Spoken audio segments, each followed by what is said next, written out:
कल्याण शहरातील प्रसिद्ध काळा तलावात मोठ्या प्रमाणावर मासे मृत अवस्थेत आढळून आल्याने परिसरात खळबळ उडाली आहे.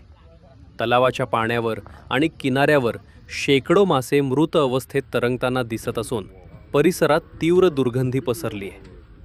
सकाळ संध्याकाळ फिरण्यासाठी आणि व्यायामासाठी येणाऱ्या नागरिकांना यामुळे मोठा त्रास सहन करावा लागत आहे. या घटनेनंतर पर्यावरणप्रेमींनी चिंता व्यक्त करत तलाव तातडीने स्वच्छ करण्याची मागणी केली आहे.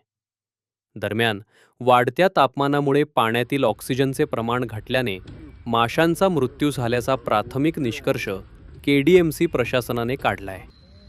सध्या KDMCकडून तलावातील मृत मासे हटवणे, जिवंत मासे बाहेर काढणे आणि तलाव स्वच्छ करण्याचे काम युद्ध पातळीवर सुरू करण्यात आले आहे. दिवसांपासून मासे मृत होत असल्याच्या बातम्या येतात आणि मासे सुद्धा मृत सापडत आहेत.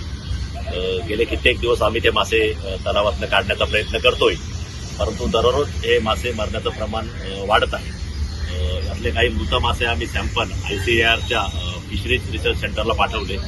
त्याची तपासणी सुद्धा आम्ही केली. त्या तपासणीमध्ये आम्हाला काही संशयास्पद आढळलं नाही.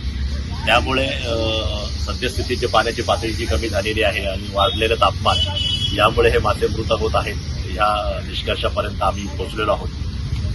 दररोज जी मासे मरत आहेत त्याच्यावर कंट्रोल आणणं गरजेचं असल्यामुळे मागील 2 दिवसांपासून आम्ही जिवंत मासे पकडण्याचं काम सुरू केलेलं आहे आणि या तलावामध्ये जे आत्ता जिवंत मासे आहेत ते टप्प्याटप्प्याने आम्ही येत्या 2 ते 3 दिवसामध्ये सर्व मासे काढणार आहोत, जेणेकरून इथे मृत माशांचं प्रमाण कमी होईल आणि जी दुर्गंधी पसरली होती त्या दुर्गंधीवर सुद्धा कंट्रोल होईल.